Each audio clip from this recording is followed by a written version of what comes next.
Bonjour, bienvenue dans la série sur la cosmologie. Nous allons continuer sur la relativité. Nous avons vu les postulats de base et bien sûr ici nous ne ferons pas toutes les déductions, tous les raisonnements qui mènent aux résultats. Nous nous contenterons de voir les résultats. Ce n'est pas une série sur la relativité.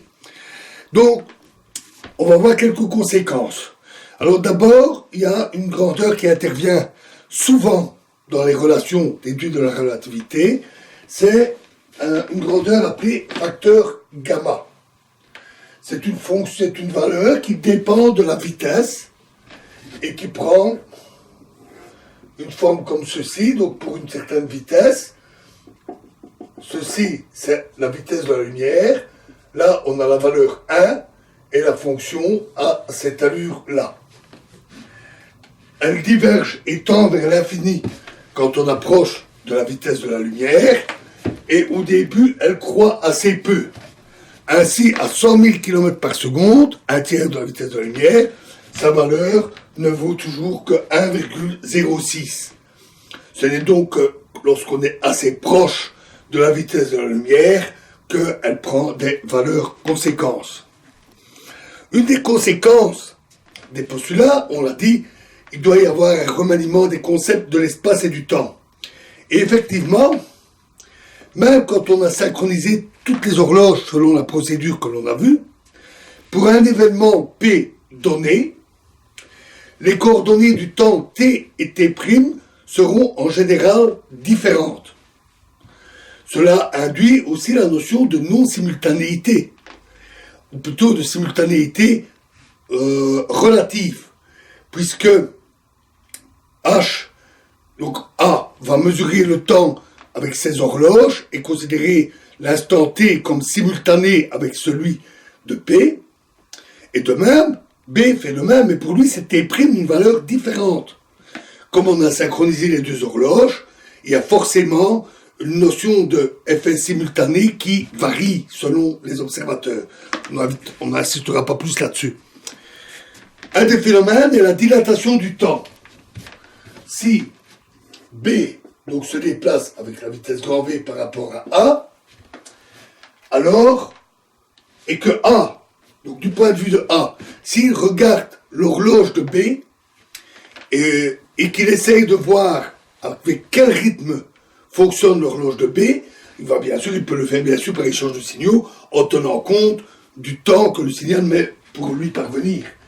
Dans ce cas-là, A va constater que l'horloge de B va plus lentement et que on a en fait T égale T' fois gamma. C'est-à-dire que pour une seconde inscrite sur l'horloge B, pour A, il s'écoule un temps beaucoup plus long. C'est le phénomène appelé dilatation du temps.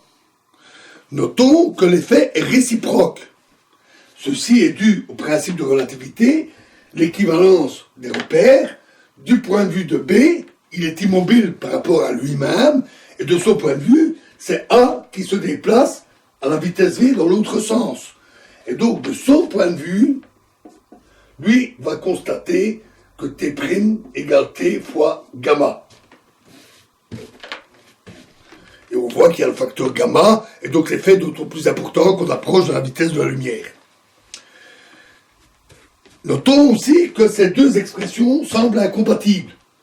En effet, elles sont considérées dans des situations différentes, le point de vue de A et le point de vue de B. Et pour avoir des expressions compatibles, il faut tenir compte des autres effets. Il y a forcément un effet dû à la position, et en particulier, il y a un effet dû à appelé contraction des longueurs. Si on prend un étalon de longueur, par exemple une barre d'1 mètre de long, possédée par B, une autre possédée par A peut, à nouveau de son point de vue, comparer les longueurs, et il va constater que L égale L' gamma.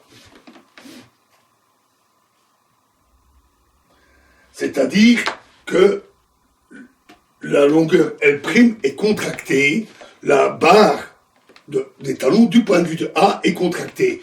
Et inversement, du point de vue de B, c'est à nouveau réciproque. L' égale L gamma.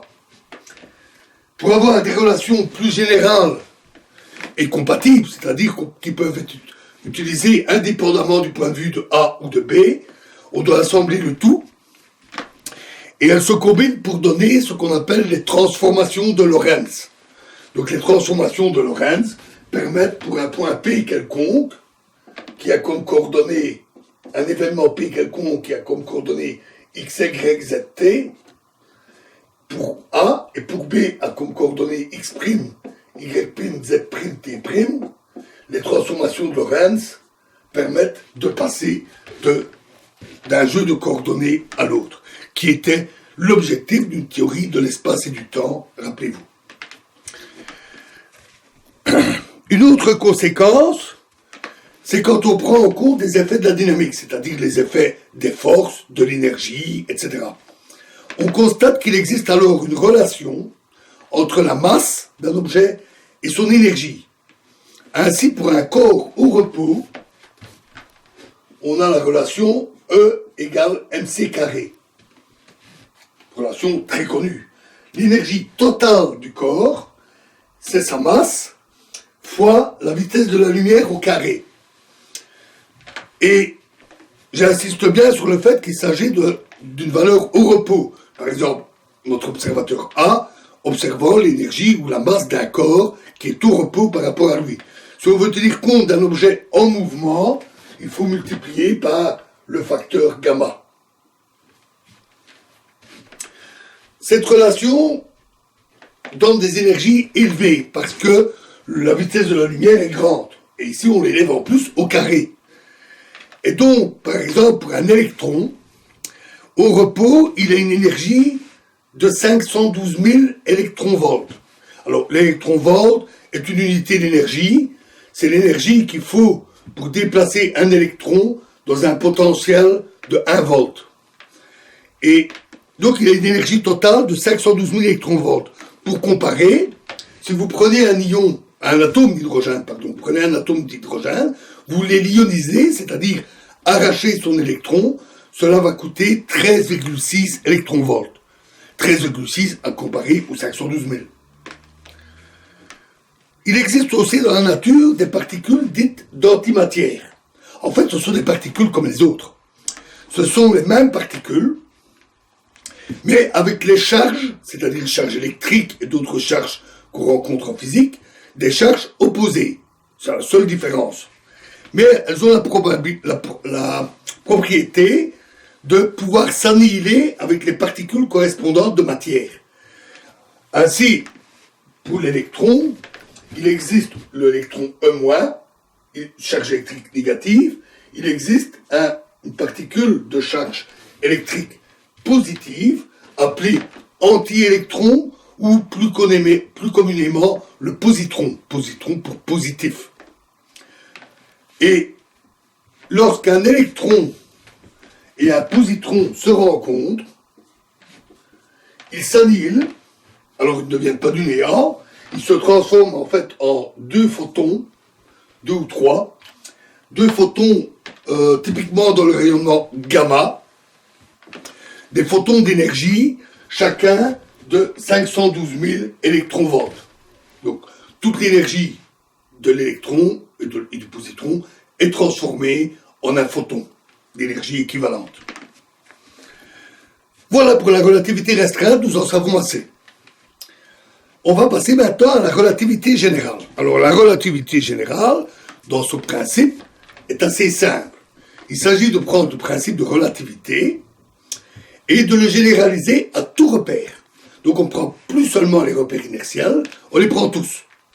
Et on dit, quels que soient ces repères, ils restent arbitraires, donc la physique doit être le même dans tous les repères, même non inertiels, donc on généralise. On constate aussi, ça a été une belle découverte, qu'elle inclut la gravitation. Alors c'est une théorie difficile. D'abord dans ses concepts, nous en parlerons, c'est ce que nous verrons ici, que dans ces mathématiques, que nous ne verrons pas ici, mais les mathématiques sont assez sophistiquées. Pour comprendre, passons au principe d'équivalence. Alors le principe d'équivalence, découvert par Galilée, est que tous les corps, quelle que soit leur masse, leur forme et autres, tombent avec la même accélération. Bien sûr, ils peuvent être freinés par l'air. Hein. Ainsi, une feuille d'arbre ou une feuille de papier va tomber en faisant ça, en voltant, et donc va tomber doucement. Mais si on peut négliger les frottements d'air, par exemple, avec un boulet de canon va être à peine freiné par l'air, donc on peut négliger. À ce moment-là, tous les corps tombent avec la même accélération. C'est l'accélération de la pesanteur, qui vaut environ 10 mètres par seconde et par seconde, donc 10 mètres par seconde au carré. Galilée, la petite histoire, dit qu'il l'a vérifié à la tour de Pise avec des boulets. L'histoire est peut-être apocryphe. Il aurait utilisé un boulet de canon plein et un boulet creux, beaucoup plus léger. Il les aurait laissés tomber tous les deux du haut de la tour de Pise et les deux auraient frappé le sol au même moment. Plus prosaïquement, il a fait ce type d'expérience, en fait, avec des chariots sur des plans inclinés, ce qui revient en pratique au même. La force de gravité, c'est-à-dire le poids, c'est une constante fois la masse du corps. Par exemple, un objet d'une masse de 1 kg a un poids de 1 kg, ou plus exactement de 1 kg, 1 kg mètre, c'est-à-dire 10 newtons. Et cette constante, c'est simplement une constante appelée constante de gravitation universelle, fois la masse de la Terre, divisée par le rayon terrestre au carré. Pour la petite histoire. Un corps qui subit une force est accéléré. C'est la loi de la dynamique de Newton. Ici, F égale mg, où g est l'accélération de la pesanteur. Mais en toute généralité, les deux masses qui interviennent ici ne sont pas les mêmes. Celle-ci, c'est la masse dite masse grave, qui est responsable de l'attraction gravitationnelle. Et celle-ci, c'est la masse inerte. C'est la masse qui fait qu'il peut être plus ou moins difficile de pousser un objet. Un objet massif est plus difficile à pousser. Et le fait que l'accélération G soit la même pour tous les corps implique que la masse grave est proportionnelle à la masse inerte. Évidemment, on choisit des unités de manière à avoir l'égalité. C'est le principe d'équivalence, ou plus exactement, ce qu'on appelle maintenant le principe d'équivalence faible. Einstein va généraliser et il va dire, en fait, c'est pas seulement égal, c'est la même chose. Il n'y a qu'une seule sorte de masse. Il y a la masse des objets, point. Elle est à la fois la masse grave et la masse inerte. C'est ce qu'on appelle le principe d'équivalence fort. Notons que cela a été vérifié avec une très très très grande précision. En particulier l'expérience de Haute-Vos, qui a été quelque peu améliorée depuis, mesure l'équivalence des masses inertes et graves pour des boules en or, en fer, etc., de différentes masses et mesure l'égalité des deux types de masses, avec une très très grande précision. Einstein raisonne alors ainsi. Considérons une cabine d'ascenseur. Celle-ci est au sol, posée sur le sol. Un individu qui est dedans va ressentir l'effet de la force de gravité, son poids. En fait, ce qu'il ressent, ce n'est pas son poids, c'est la force de réaction du sol qui le pousse sur ses pieds et qui lui permet de rester immobile et de ne pas tomber. Et s'il prend, par exemple, un stylo, qu'il le lâche, le stylo va tomber. Considérons maintenant la même cabine, mais placée dans l'espace. Loin de tout corps de la Terre, loin de tout corps massif. Et mettons une fusée à la base de l'ascenseur, de façon à lui faire de l'accélérer avec une accélération identique à l'accélération de la pesanteur. On l'accélère à 10 mètres par seconde au carré. Dans ce cas, la cabine étant accélérée, mais l'homme étant indépendant de la cabine, va tomber dans la cabine et poussé par le sol. Et donc, il va ressentir exactement le même effet que si sa cabine était posée sur le sol. Il est dans sa cabine accéléré avec l'accélération de la pesanteur et ressent les mêmes effets. S'il lâche au stylo, dans l'espace, le stylo va rester en fait immobile, mais la cabine étant accélérée, le stylo se rapproche du sol, donc le stylo tombe vers le plancher. Inversement, on peut imaginer notre cabine dans l'espace sans fusée. Dans ce cas-là, l'individu est en apesanteur. Et s'il lâche son stylo, alors le stylo flotte autour de lui. Image qu'on a déjà vue avec des astronautes, dans les capsules spatiales ou dans la station spatiale internationale. Considérons maintenant la cabine sur Terre. La cabine d'ascenseur, elle est dans sa cage d'ascenseur et le câble casse. Et la cabine tombe en chute libre. À ce moment-là, la cabine va tomber avec l'accélération de la pesanteur, mais l'individu à l'intérieur aussi. Et s'il lâche un stylo, le stylo aussi va tomber avec la même accélération. Tous tombent avec la même accélération et donc la même vitesse. Et donc, la conséquence, c'est que l'individu à l'intérieur, qui ne ressent plus évidemment la réaction du plancher, se met à flotter, il est en apesanteur, ou en apesanteur. Notons que ce type d'expérience est réalisé, alors pas avec des ascenseurs, parce que le contact avec le sol au fond serait assez douloureux, on le fait avec des avions. On prend des Boeing qui sont spécialement modifiés, on renforce leur structure en fait, les personnes à l'intérieur sont sanglées et l'avion accélère avec une force énorme pour monter le plus vite possible, puis il coupe ses moteurs et l'avion est alors en chute libre. Comme il est en train de monter, il parcourt un arc de parabole, on appelle d'ailleurs ça un vol parabolique. Puis après, quand il retombe, à un moment donné, il rallume ses moteurs plein tube pour éviter d'aller s'écraser sur le sol. Et pendant cet arc de parabole, pendant ce vol parabolique, les passagers sont en apesanteur. Ça peut servir à faire des expériences, ça peut servir à entraîner des astronautes pour qu'ils ressentent au moins une fois l'effet de l'apesanteur avant d'aller dans l'espace. Ça peut même servir à faire des films. Le film Apollo 13, les scènes en apesanteur ont été tournées à bord d'un de ces Boeing. Notons que dans ces expériences, nous avons deux cas d'ascenseur inertiel.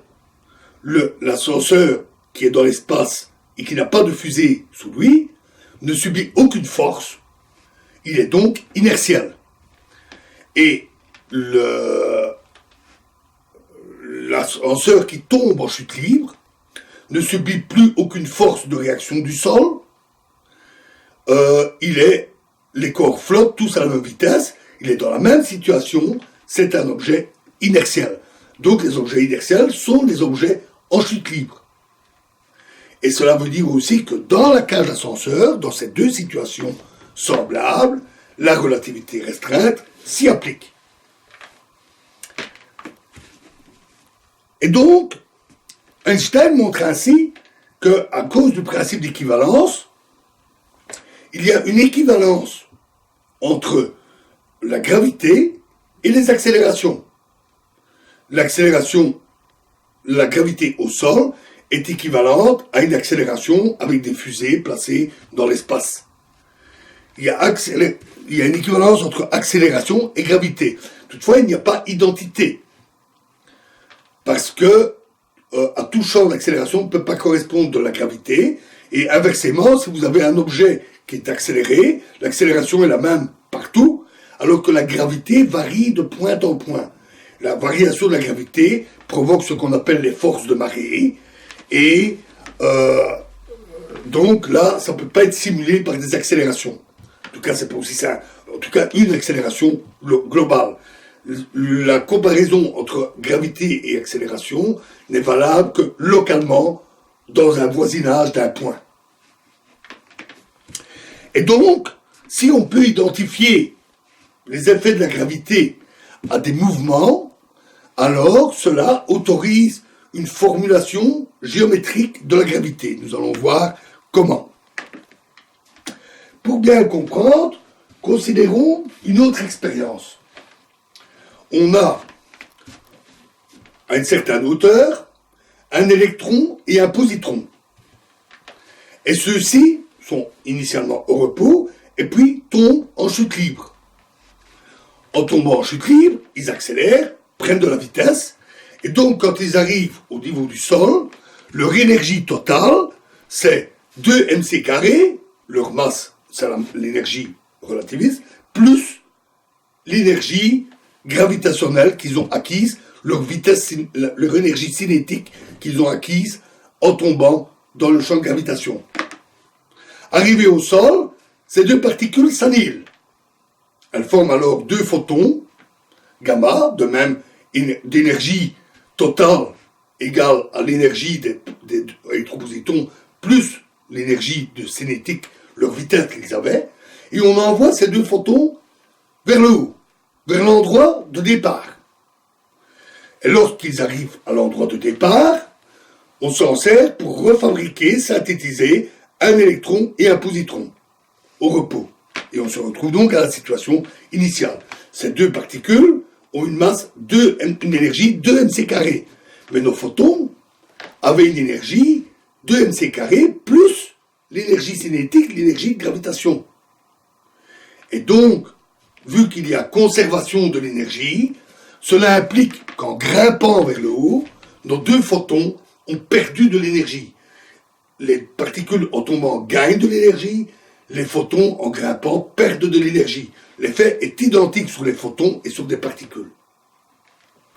Ce phénomène s'appelle le décalage vers le rouge gravitationnel. Il est dû au fait que un photon qui grimpe dans un puits de potentiel, donc s'éloigne d'un corps massif, perd de l'énergie et donc voit sa longueur d'onde se décaler vers le rouge. Phénomène qui est observé avec les étoiles et tous les corps, gros corps massifs dans l'espace. Il est même constaté avec les horloges GPS qui sont en orbite. Considérons maintenant une autre situation. On va dessiner ici.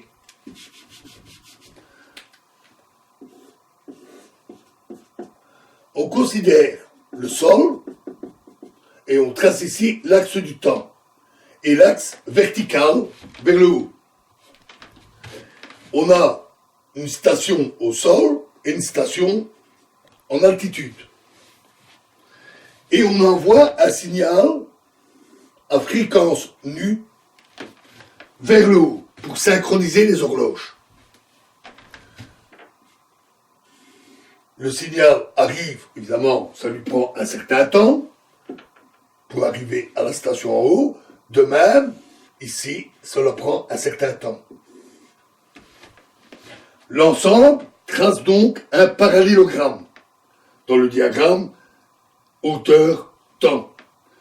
La station ici, fréquence nue, la station ici, fréquence, on va noter nu prime, et la hauteur de la station qui est en altitude.